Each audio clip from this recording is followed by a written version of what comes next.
start because I know obviously we're tight for time. So thanks very much to everybody for joining today's session. We really appreciate all your support and, you know, the fact that you want to come and attend one of our sessions. So the session today is going to be run by Marion, Hewitt and Deborah Wilkes about increasing your impact as a HR professional. So I shall hand over to Marion without further ado.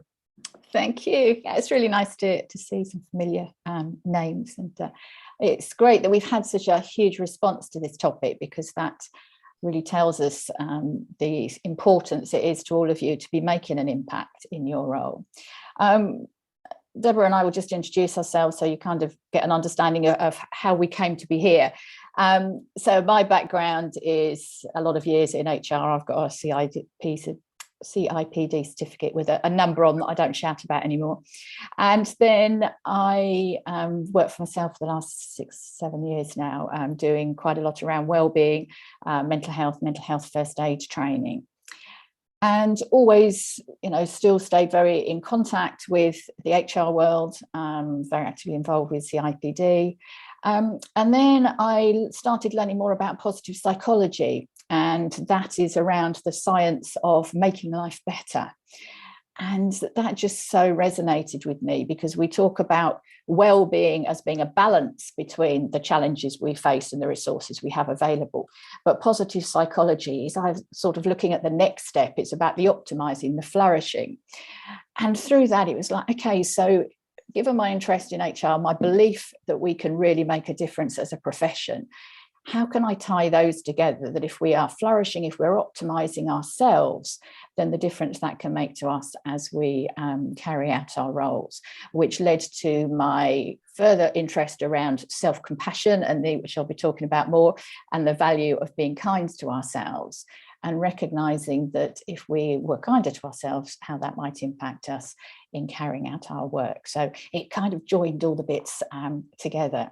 And then Deborah and I connected on LinkedIn, and we realized that we were actually had very similar purpose in the work we were doing, but we had sort of complementary ways that we were approaching that, which gave us a really good basis for a lot of very good discussions we've been having over recent times. But Deborah, do you want to introduce yourself? Yeah, so well, my background's in HR, did, you know, the CIPD, I'm a fellow, I'm very proud of that. So I worked my way up in HR until I was leading HR functions for Europe, first in the IT sector and then in the pharmaceutical sector. But I realized that the part of the job that I enjoyed most was the development aspect. So I started my own business, and that was actually 25 years ago. But I've always kept in touch, just like Marion, always kept in touch with HR people, gone to the CIPD events, been on the committees and so on. And I began to realize that actually the HR profession didn't seem to have moved on very far. So when I was chatting to people, they would be talking about challenges that were exactly the same as the challenges I faced 25 years before. And I know that HR people are really committed and conscientious. So it isn't that we don't want to rise up. It isn't that we don't want to move up in our profession. So my colleague and I decided to actually research that. What is it that businesses need from HR? And what would that actually look like? So rather than big generalizations, like, even though I love Dave Ulrich, sometimes when you say, well, HR need to be this, you kind of think, well, what would that actually look like if HR were doing it? How would we develop those skills? So we came up with a framework that's actually quite granular, the activities and behaviours that build into great HR. I'm not going to go into detail about that, but do obviously contact me if you would like to find out more about that, or do a complimentary self-profile. Love you to do that. And then more recently, we did some research on why is it so hard for HR people to move to the next level, and I'll draw on some of that. So I'll hand back to Marion now. Thank you. Let's start by talking about really what we're going to be covering today. And the bits that we want to look at are understanding the self-awareness and the skills we need to overcome the internal obstacles.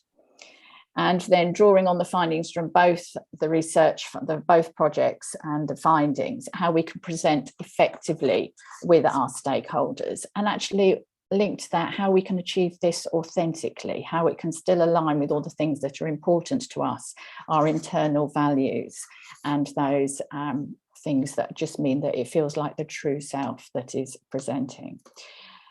So what I was looking at was an understanding and demonstration of self-compassion in female HR professionals. Now, I chose those as a particular group. I chose women specifically without going into details of that, knowing that it's a predominantly female profession, and also knowing that there were some gender differences in the level of self-compassion. So I wanted to look at that. And one of the other reasons was around the fact that although it is predominantly female profession, the ratio changes as you get to the more senior level.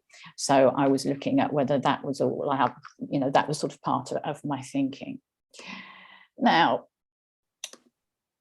what I found was that participants chose a career in HR because they were interested in people and they were seeking to make a difference. Now, that was articulated in different ways by different people. I don't think any of the people that I spoke to had actively chosen a career from careers lessons in school. HR wasn't something they identified right back then, but most of them had fallen into it through some other route. And these were very much the common themes. It was an interest in people and wanting to make a difference. And if we consider that is our aim, that is our purpose, we can use the chat as well, which would be really helpful. Or please feel free to say, what do you feel that you need to be an HR professional that makes an impact? What do you need that will enable you to do that? Any thoughts? Just one word that want to go into the chat. Voice, yeah, business acumen. Great ideas coming here, thank you. Buy-in from stakeholders, resilience, empathy, yeah. Emotional intelligence. Oh, it's a pretty demanding list. It's a long list of things we're putting as expectations on ourselves here. Thank you. We were sort of categorizing them, not disagreeing with any of the great list of things that's coming up here, and it's getting a scarily long list. If you think of skills and knowledge as the core things, but actually arguably in a way they're the easier elements to gain. It's the beliefs and mindset that are the bits that really affect how we make an impact, and then the behaviors that we demonstrate are obviously linked to our beliefs and mindset, and then through that we then utilize our skills and knowledge, and all those things that you have put on your list I would include. So what gets in the way? You've got that long list of things that you want to do. We've just put them under a few headings, but what would you think gets in the way of us being able to do that? Any thoughts? Self-belief, yeah. Budgets. Yeah. Budget, lack of support, unsupportive, yeah, of course, yeah. I think Deborah and I would both recognise all these things that are coming up. Thank you. The ones that we see as common themes are around self-doubt, limiting beliefs, time, and imposter syndrome. And some of those obviously as things that have been covered in that list. So I'm guessing people would recognise a lot of those. So what did my research find? Now, let's start by thinking what compassion is and what self-compassion is. So compassion is an opening openness to the suffering of others with a commitment to relieve it, if we want to use that definition. There's various ones out there. And then self-compassion is treating ourselves with the same kindness. And many people recognize that. Many people recognize that self-kindness is beneficial, but it's not always something that people find easy to do. But what we perhaps don't recognize generally is actually the benefits of self-kindness and self-compassion, you know, interchangeable language really, in terms of so many elements of our well-being, of our performance, of our ability to grow and develop, of just how we feel about life, our overall levels of positivity and happiness, if you want to use that word in. You know, it's a good trait to have. And the main work around self-compassion has been carried out by somebody called Christian Neff. And she identified 6 factors of self-compassion that we divide between those related to self-kindness and those related to self-coldness. And we want to look at how we can embrace more of the factors related to self-kindness and less of those related to self-judgment, isolation, and over-identification. So self-kindness is treating ourselves with kindness, treating ourselves as we treat when, you know, our mission of being in the profession is we want to make a difference. We want to make life better for others through their work. And the kindness we are showing to others, that we could show some more of that to ourselves, rather than the experience of having that constant inner judgment, self-criticism, you know, that inner narrative that is not as kind as supportive as you might like it to be. The elements of common humanity against isolation. Common humanity recognizes that actually, yeah, it's okay to find this tough. Other people in a similar situation would find this tough. You know, recognize that, look after myself in that place, and then look at how I can move on, rather than that sense of being alone in finding it difficult and everybody else can do things better, it's just me. And then the mindfulness against the over-identification. The mindfulness is that sense of noticing how we're feeling, acknowledging those emotions, rather than getting so wrapped up in them that they take over everything and stop us being able to actually move on. So when we are looking at how we can, I mean, there's lots of techniques we can look at, but we want to develop those self-kindness behaviours to access the benefits of self-compassion. And misconceptions about it are that it's around selfishness, it's sugarcoating things, a pity party, you know, were phrases that came out in the research, and the belief that actually it was indulgent, that we were potentially letting ourselves off if we were kind to ourselves. And what we know from the research is that's flawed thinking. There are so many benefits from it. It's not letting ourselves off. It's about looking at what happened, acknowledging it, but then how can we move forward in a different way, but from a supportive way. The difference between having an inner critic and an inner coach.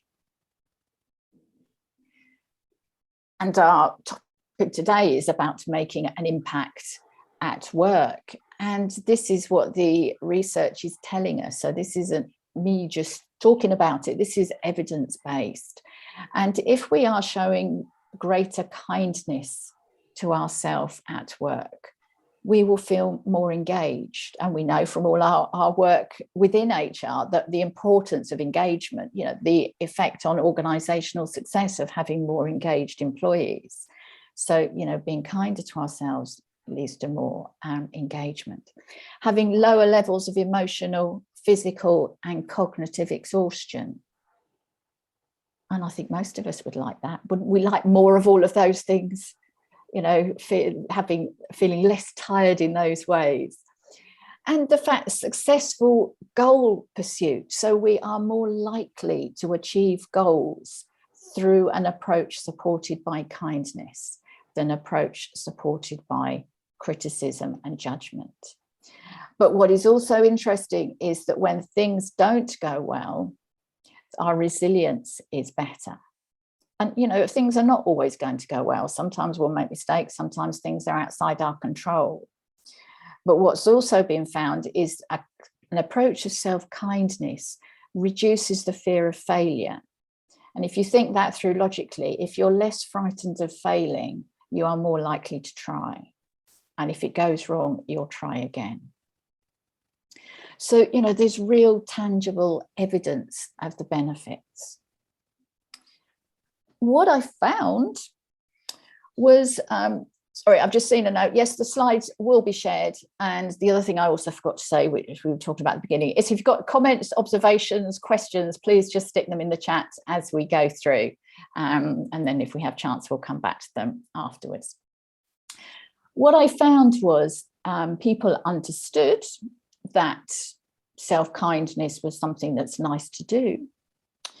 There was a level of understanding as to the benefits of it, but not a full understanding. There was still quite a bit of flawed thinking in terms of thinking actually they had to drive themselves by, you know, criticizing, striving to actually do better. But these were the themes. These were claimed through as really strong themes of what got in the way of people being kinder to themselves.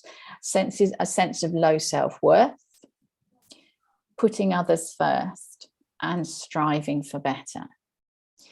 Now, arguably, 2 out of those 3 are positive intentions. I'm not going to challenge a desire to put others first, and striving for better is a positive intention. Where it goes wrong is when the balance has got askew. If we are putting others first to the detriment of ourselves, if we are not considering ourselves at all. Striving for better is great from a perspective of growth and improvement, but not if it's looking for perfectionism and never acknowledging the good that we're achieving. So it's how we get those things at the right balance. And then so low self-worth, that's linked to all the other things that were right at the, you know, the imposter syndrome, the, you know, not feeling good enough, all those sorts of things that can be supported through different elements. So, and these are some of the quotes that actually came out from the research.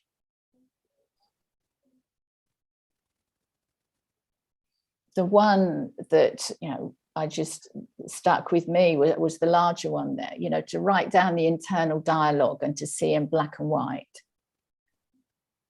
Because I would never say those things in a million years to anyone else. That really shocked me. I wouldn't expect anyone else to say that to me. Why am I allowing myself in this dialogue to say it to myself?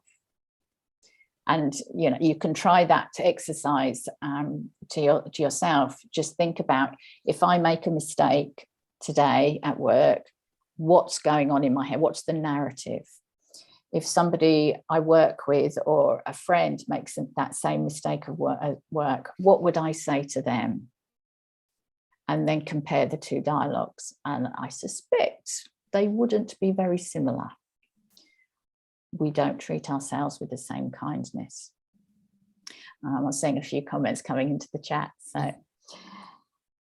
So this is what I found as the summary. People understood that actually it was a good thing in general to be kind to yourself, but there was very little in terms of it happening, and these were the barriers to it. And this is where the conversation with Deborah started. It was like, well, you know, what do we need to do internally? How can we be changing some of those things in order to then be able to make that impact in an organization that we want to? And actually, what does the organization want from us? So I'm going to pass over to you now, Deborah. Gosh, I feel like we all need a lie down after that. I'm guessing that, you know, we all just totally identify with what it can be like in HR. It's such a difficult job because you are taking stuff on from other people. You don't know, do you, what is going to walk through your door at any point in time. I don't know how many of you are working virtually or whether you're back in your offices. But, I just remember you literally didn't know what was going to walk in through the door. It can be somebody who's sad, somebody who's failing, somebody who's been bereaved, somebody who's just found out that they have cancer, all sorts of things. And obviously they're going to come to you. So if you didn't come into HR because of an interest in people, you wouldn't be able to be approachable, empathetic. You wouldn't attract those people in to talk to you. And the business needs them to have somebody to talk to. But there is a challenge here. There's a bit of a mismatch. And I'm going to refer briefly to this survey. Actually, the links to the reports and also to connect on LinkedIn are in the chat. I'd love you to connect. I really like to have debates with HR people. So what we did in this survey about HR's reputation, this was last year, we asked questions in different ways so that we could compare the results. So first of all, we said, what do you hear business leaders talking about? And they said, obviously, it's all going to be the business stuff. It's going to be being profitable, building future success, surviving. This was a few months ago. Well, I'm sure actually that some of your organizations will be fighting to survive. They did talk about well-being and culture, but much further down the list. So then we said to HR people, how do you want HR to be seen? And again, we have some really good business flavored stuff here. We want to be seen as a partner in business success, involved in strategic decisions. 57 mentions strategic partner, crucial to business success, and so on. One at the end was about being a critical friend and a sounding board. Then when we asked the question, how do you personally want to be seen? And these were open questions.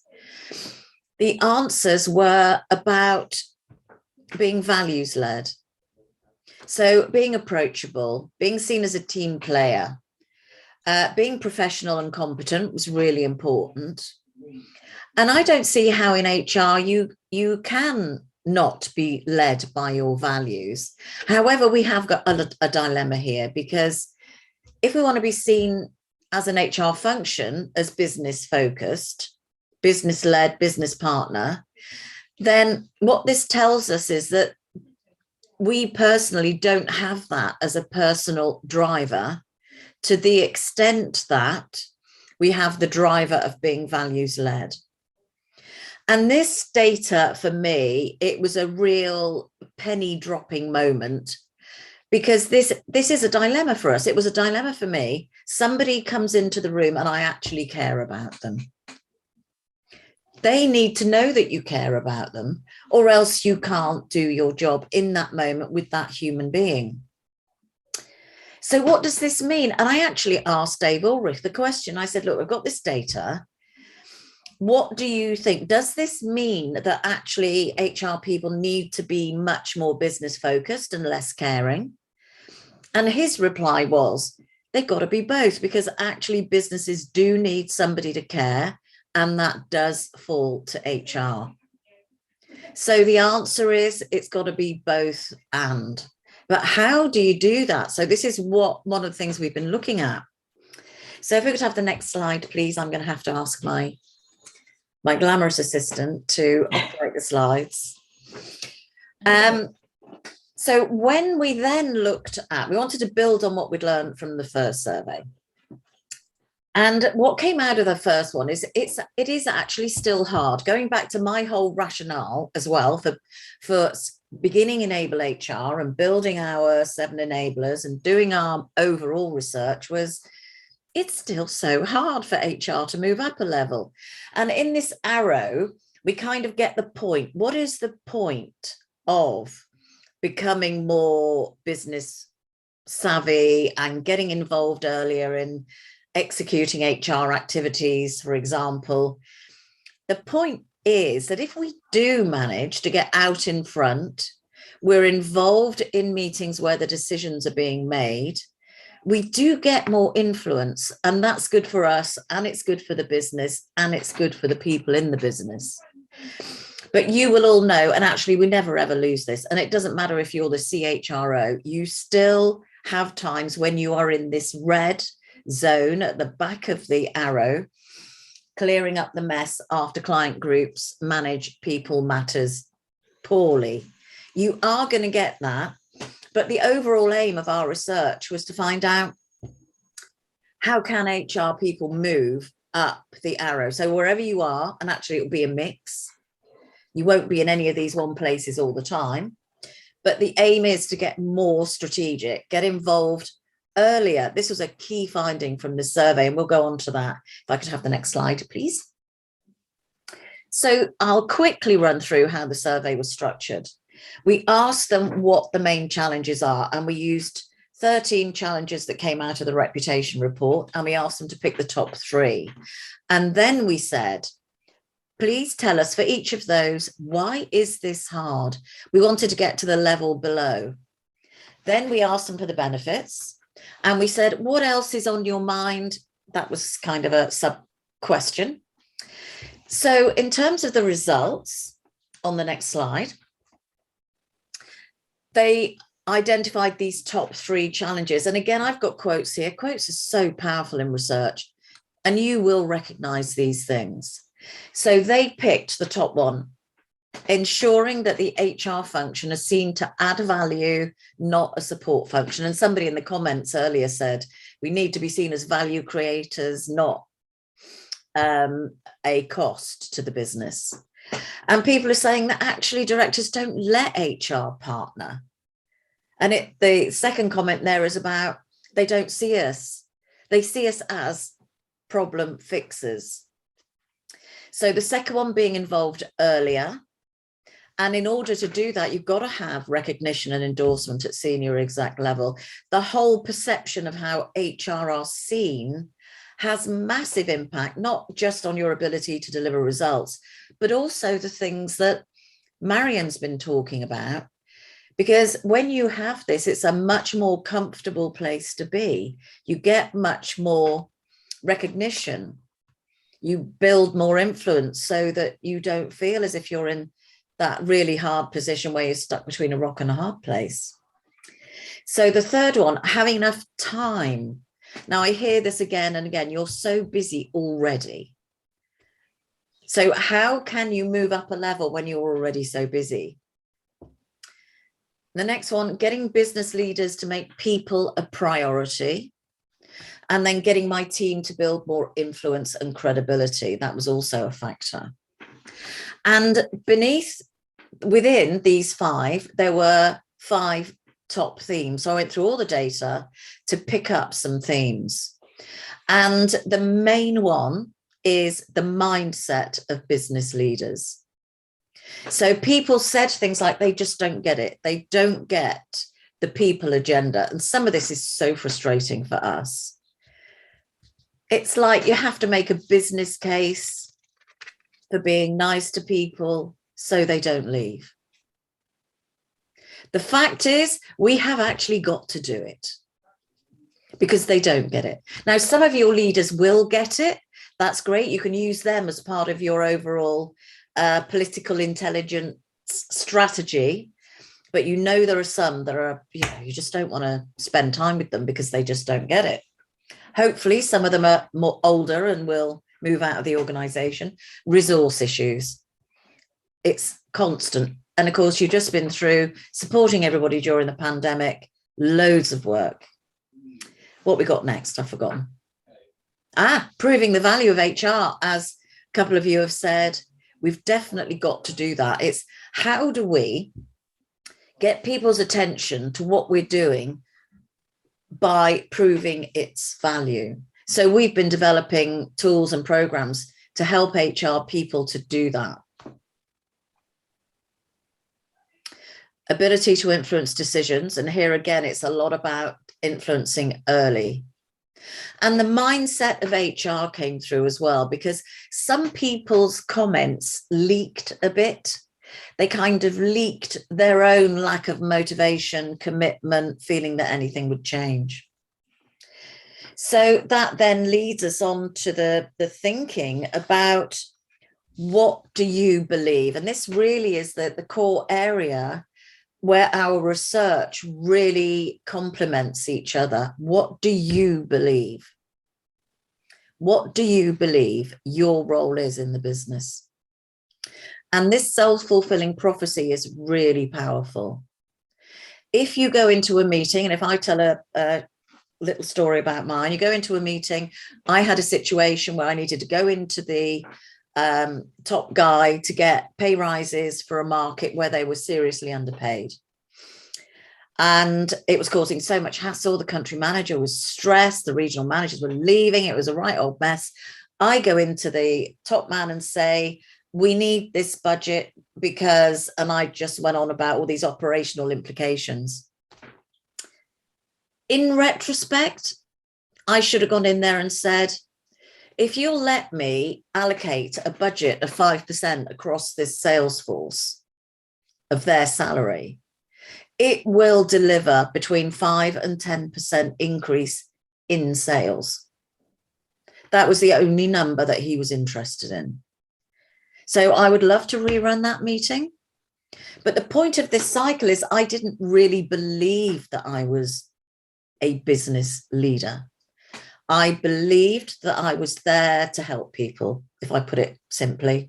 And in that meeting, my belief was that I really cared about these guys in this market. They were having a really difficult time. So my whole behavior would have leaked those beliefs. And this guy, who was as hard as they come, would have thought, oh, here she comes. You know, they're soft in HR, aren't they? And actually, I fulfilled that expectation. So that just then confirms the other person's belief. I get a rubbish outcome from the meeting. That confirms my belief that I'm not very good in that kind of meeting. And round we go, the cycle. So we do need to start with our own beliefs. So that's a good moment for me to link back to Marion.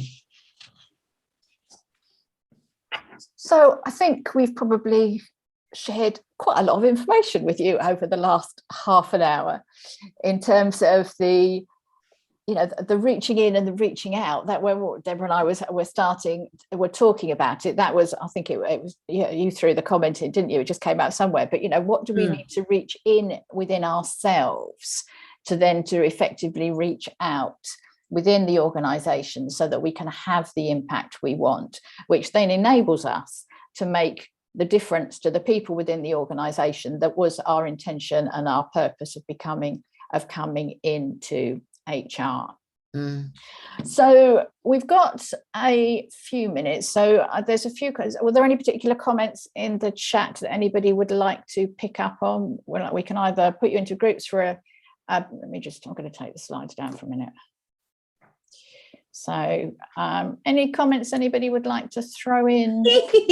Sorry, I was speaking to a candidate last week who was deciding about whether to accept a new job because her husband told her he didn't think she could do it.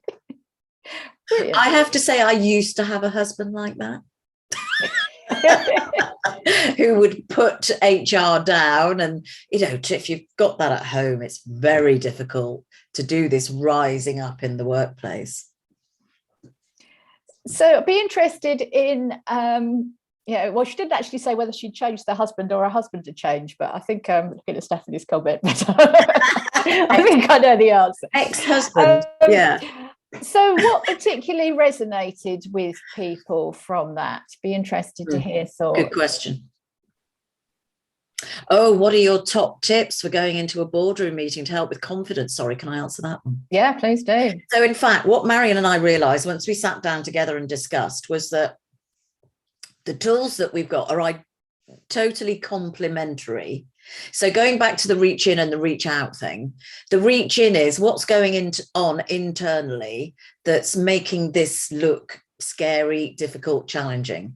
And then the reach out bit is how do you develop the skills to have the conversation in a successful way and get the outcome that you need. So the confidence thing, you do need to build that internally. So this is why in my slide, I asked that question, what are your beliefs about HR? Because if you don't believe it, you can't be it. So if you don't believe that HR has value to the business, what would it take for you to believe it? So probably you yourself, there's like an exercise to go through. Well, how can I prove let's look at retention. I know all of you are thinking about retention at the moment. It's a big issue, isn't it? We know that there are some generic numbers that say every time you lose someone, let's just say it's a year's salary, the recruitment, the delay, the hassle, you're going to have to pay somebody more when you replace them. You can add those up into a big number in order to make the case for the things that have been driving people to leave. So you might have toxic behaviors, you might have poor leadership. So if you can convince yourself in financial terms, this is my advice for stage 1, convince yourself, well, yes, that's right, isn't it? If we do that, it'll save the business this many £100,000, and all I want is 50 grand for a leadership development program. Once you believe it, you go into the boardroom and they will believe it. Yeah, I was just thinking about, and then the digging down, that actually, how do you help yourself believe that? It's all very well just say that, but actually, some of those are around those mindsets that we can work to change in terms of recognizing our worth and the value, as well as how we then articulate it in a way that the business will listen. Because exactly, as in the example that Deborah gave, if we're not really believing it within ourselves, that will come across. It's like when we talk about the incongruence between what somebody says and how they say it, it's how they say it that actually is the main bit that we will pick up if there's an incongruence to it. So any other thoughts, comments? Just looking at there's not time to go into room. So glad you don't have him anymore. Yeah. I made a much better choice. The comments that the importance of working in a company that links with values, would totally agree with that. I mean, it has a huge impact on well-being and stress levels if we're not able to work in a way that's congruent with what's important to us. And I think we can't work within an environment that isn't aligned with our own values. It will be too detrimental to our well-being ultimately.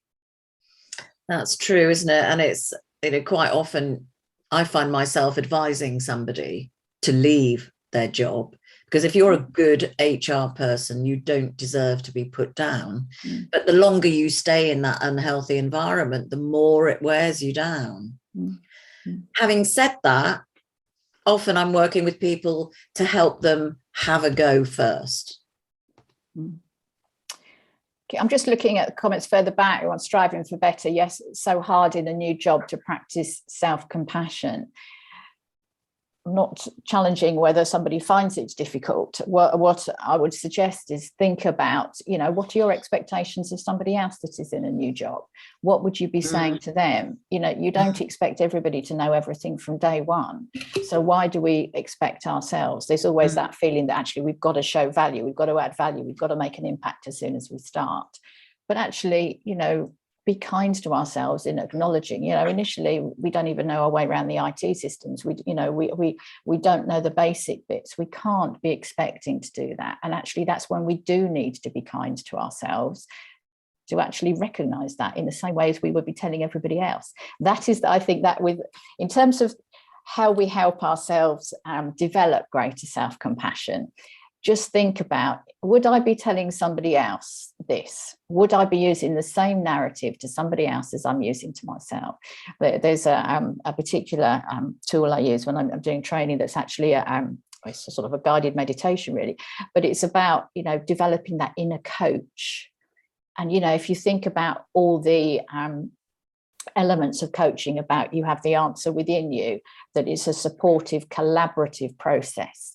How much nicer is it to have an internal coach than something that is constantly judging and criticizing you? So I hope you'll take lots away from this session, but, please take away the thought about how can I draw on my inner coach? How can I develop my inner coach more? than that inner critic. And how can I banish it? I've noticed a huge difference. I'm not going to pretend I've banished it altogether by any stretch of the imagination, but I do know I notice I catch my thoughts, and I will challenge my thoughts more, because they've been default patterns of not very helpful thinking patterns for an awful lot of years. You don't change them overnight, but actually you can catch them, challenge them, and think about how you can reframe them. Yeah, actually, I can't wait to do this program together, because hearing you, it's just so supportive, and that is what HR people need. And then we'll bring in techniques as well. Something that I've noticed, for example, is because we're developing a range of training programs, and what I'm finding is HR people want to pay for it themselves. What does that say? A program, we've got one called Strategic Influencing. It's obviously going to have a business benefit. And they'll say, yeah, but I don't want to ask for the budget. It was only a few £100. So it makes you wonder, if somebody came to you and said, there's this great training program, you would fight for the budget for them to do the program. So I think that's a very real example. Thank you. Just mindful of time, and I'm looking at the comments that are going in about self-funding. Yes, it's so true, with so many elements of what we practice, what we do with some of the other people in the organisation, we don't do with ourselves. Chase everybody else up for not taking annual leave, include other people in the training budget, but forget HR in terms of one of the centres. So that's another element to be considering. But just to wrap it up, we came into HR collectively because we want to make a difference to both the people within the organisation, and ultimately for the organisation to be successful. Or actually, you can look at it either way: the organisation successful and creating the nicer place for somebody to work. And we can do that through different routes.